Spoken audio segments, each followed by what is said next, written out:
Okay, in today's lab, we are going to determine the energy of activation experimentally, and this is going to be with the crystal violet reaction. So crystal violet is a staining pigment. It's used to make organelles and cells darker, easier to see under microscopes, and it can be neutralized with sodium hydroxide. So by adding sodium hydroxide, the crystal violet, which is a very, very deep violet color, hence crystal violet as its name, will eventually become clear. And so what we're going to do is, because color is involved, we're going to use a colorimeter.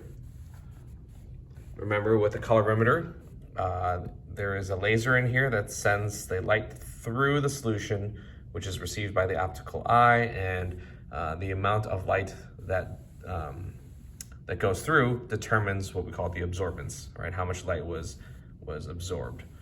So the darker this is, the higher the absorbance, because the more light is absorbed and the less light gets through. So we'll be mixing our solutions in a beaker, and as soon as we mix them, we're going to add them to the cuvette. Remember that when we fill cuvette, we rinse it a couple times with the solution to be tested. Make sure we put the cap on, and we pop in the cuvette. And this is going to be a trial that just runs over time. So as soon as we hit start, it's just constantly going to be monitoring the absorbance, and the absorbance will change over time. Now we are going to run this at least 4 times so that we have this reaction running at 4 different temperatures. The temperatures is important because that's going to be used later for our calculations. Now, it's important to note that the absorbance is proportional to concentration. So normally we would take the concentration data, but because the absorbance of a colored solution as it changes is proportional, we can go ahead and substitute the absorbance for the concentration. All right, so once we have our plot of absorbance versus time, what we're going to do is we need to calculate the rate constant. So we're going to take the natural log of the absorbance, and as you recall, it has a tendency to straighten out lines, graphs, if they are first order. And we have already talked about what first order means. So we have now a linear plot, and from this we need to get the regression so that we can determine the slope. And as it turns out, that the natural log of the concentration of the reactant, the slope of that is the opposite of the rate constant, K, and that is how we're going to find the rate constant. So like I said, we're going to carry this out over a couple of trials at different temperatures. And let's say that we did 4 temperatures. Well, I can plot the natural log of the 4 rate constants, and that will give me points that will provide hopefully a linear plot. I'm going to plot that versus the inverse of the absolute temperature. So in this final graph, the slope of this plot produces the activation energy over R set equal to the opposite of the slope. And this is how we are going to find our activation energy for the reaction. Now, of course, we are talking about energetics here, so the R value we're going to be using is the gas constant in terms of joules per mole Kelvin, right? Not the universal gas constant that you would use in ideal gas. Not 0.0821, you're going to use 8.31. Okay, so we've got the colorimeter and temperature probe connected to the LabQuest. We are not going to change the mode of collection because this is just going to run a long time, so we can leave this as time-based. And the first thing we need to do is calibrate the colorimeter. And so we're going to prepare a blank, right? Remember the cuvette filled with deionized water. We slide open. Notice how there's an arrow kind of like imprinted. That arrow shows the path of the beam, the laser. So we have to make sure that the clear side is the side that interfaces with the laser. If the other side is ribbed, then that's meant to be the side that you hold on to, so not that side. And I have the wavelength set at 635, and I'm going to press calibrate.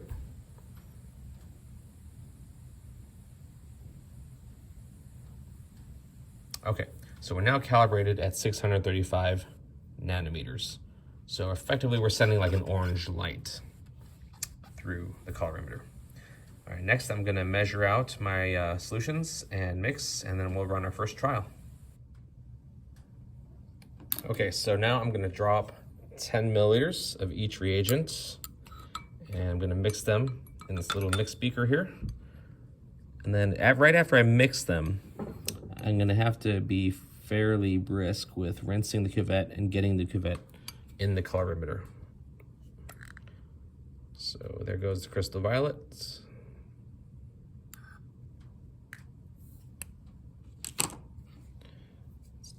Next comes the sodium hydroxide.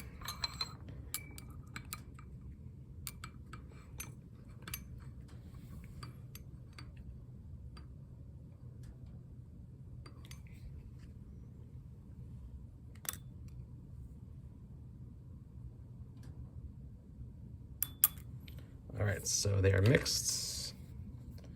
We're gonna swirl a little bit. We're gonna pour. Rinse the cuvette. Do it twice.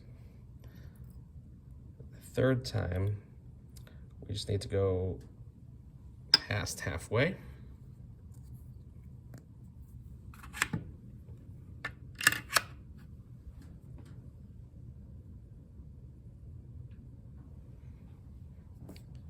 All right, so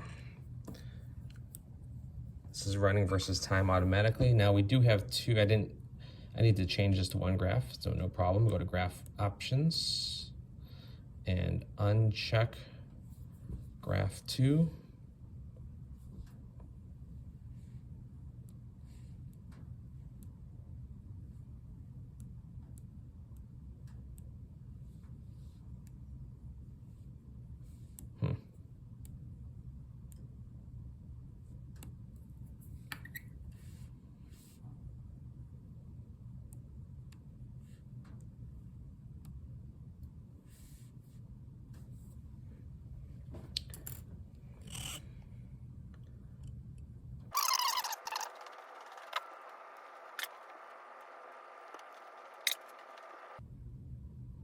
That's good enough.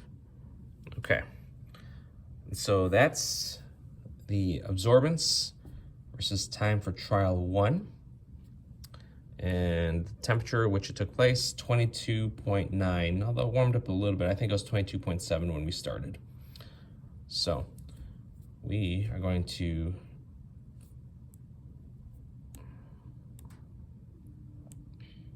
file this and save it.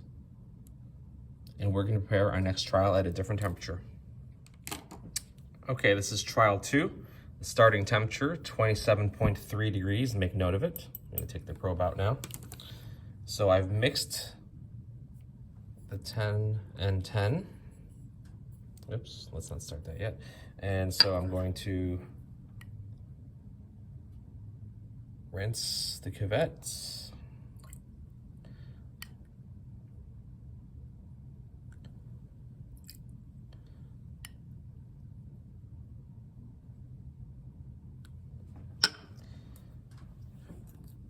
Okay, let's put that in.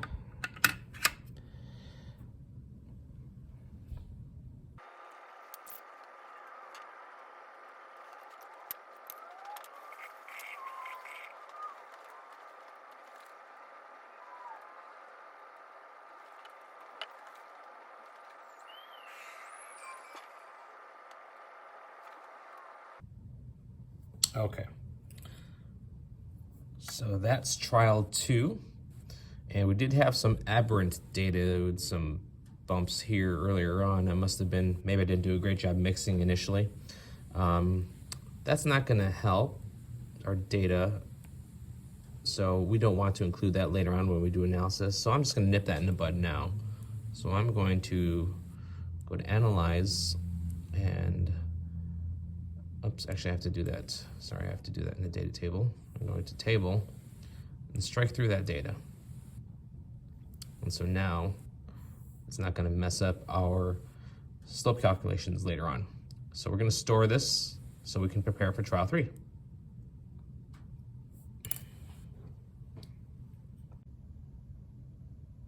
Okay, we're gonna start preparing The next trial, as you can see, the temperature here is about 40.6. We're not going to record that just yet. We're going to wait and see what the temperature is after we draw out and mix.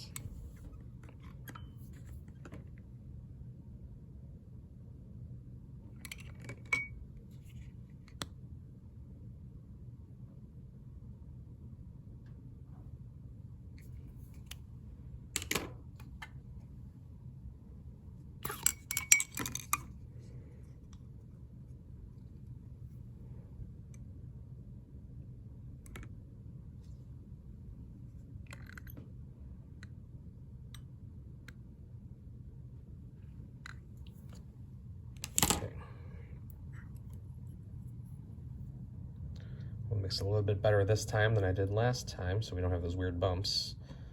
All right, so rinse to cuvette a couple times to get the old solution out.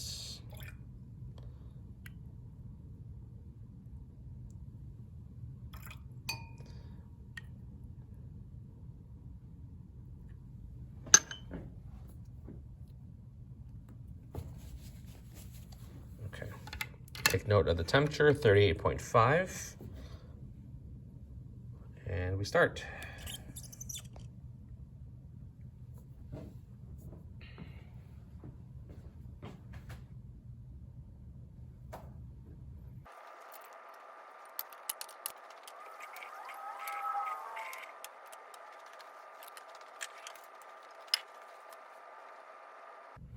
That's weird, we have a little threshold drop here. I guess we'll stop, we'll ignore this portion here. I don't know why that happened. I guess I got too low to register. So let's take that out.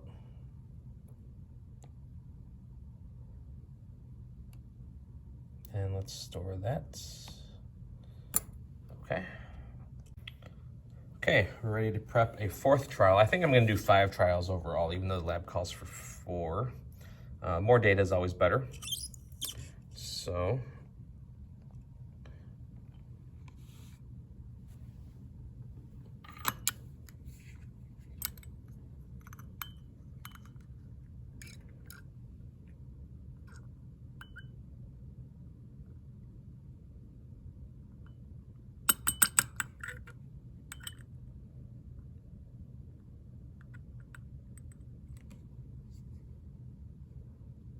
getting some weird bubbles in this pipette.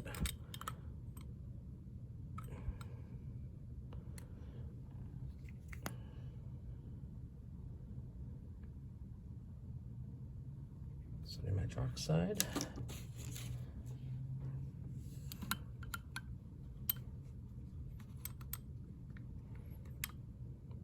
Crystal violets.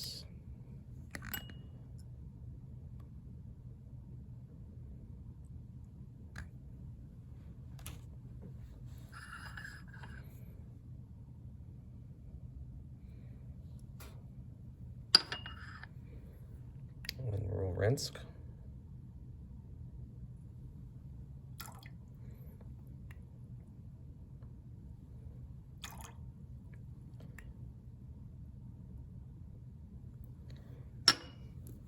Okay, take note of the temperature. We're at 16 degrees.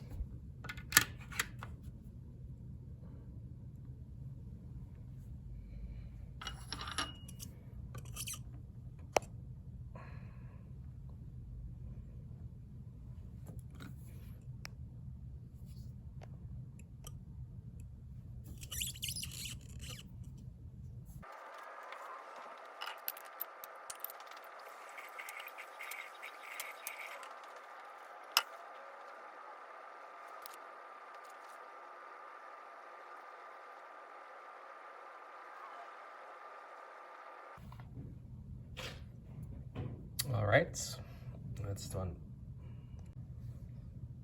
All right, we're gonna start prepping our 5th trial.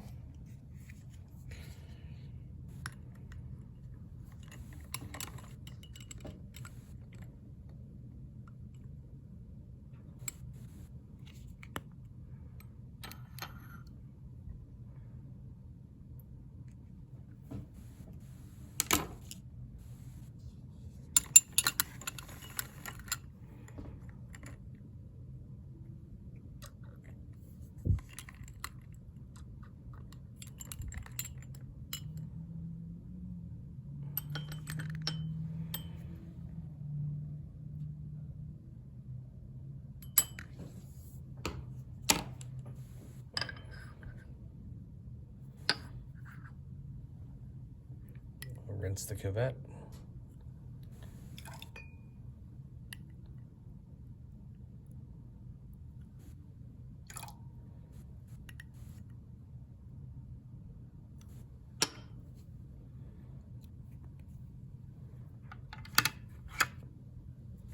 So note the temperature, 2.7 degrees.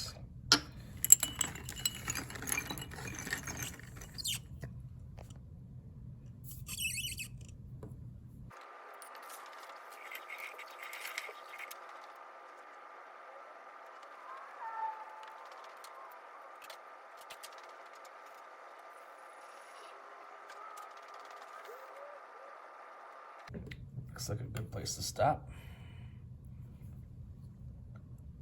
All right, so that was trial 5. Let's go ahead and store that. All right, so now that we have all 5 runs, all 5 trials, we're gonna want to determine the rate constant for each trial. And because this is a first order reaction, if we take the natural log of the absorbance, that will provide us with a linear plot from which we can find the rate constant. So what we need to do is go to the data table, and we need to go to new calculated column. We're going to name this natural log of absorbance, and the equation will be the natural log of the absorbance.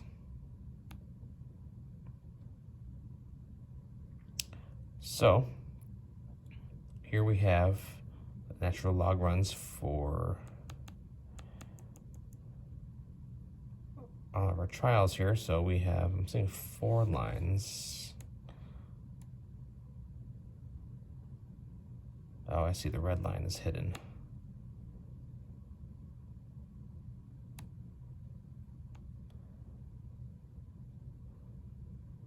Okay. So we'll do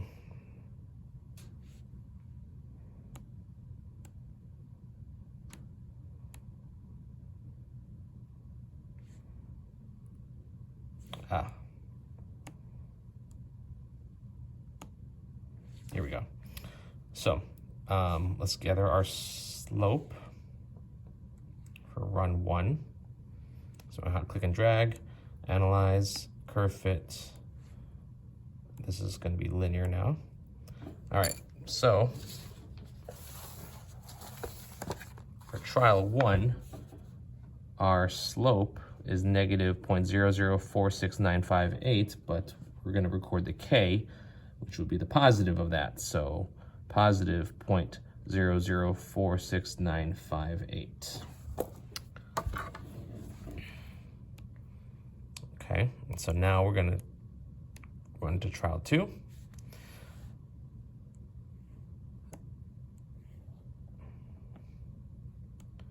Do the same thing.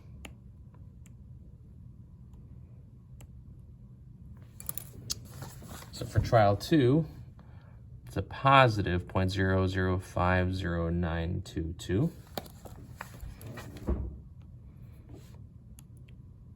For trial 3,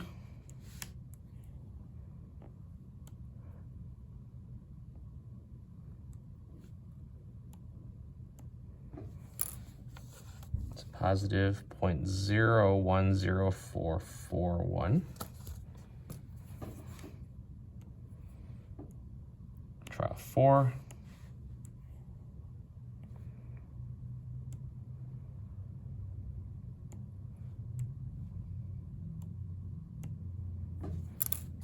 positive 0.003135.8.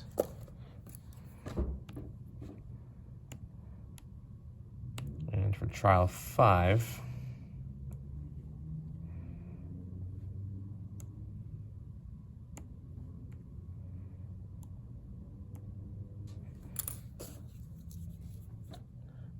positive 0.001317. Okay, so we have our we have our rate constants for all 5 trials. So using whatever kind of graphing program you want to use, you need to produce a graph of the natural log of these 5 Ks versus their respective inverse of absolute temperature. And once you have that plot, you need to take a regression and find the slope, and therefore the slope will be equal to the opposite of EA over R. And that is how you're going to find your activation energy for this reaction. So for this lab, the graph that you need to produce is the one that you're making. So the natural log of the Ks versus inverse temperature, and show the regression.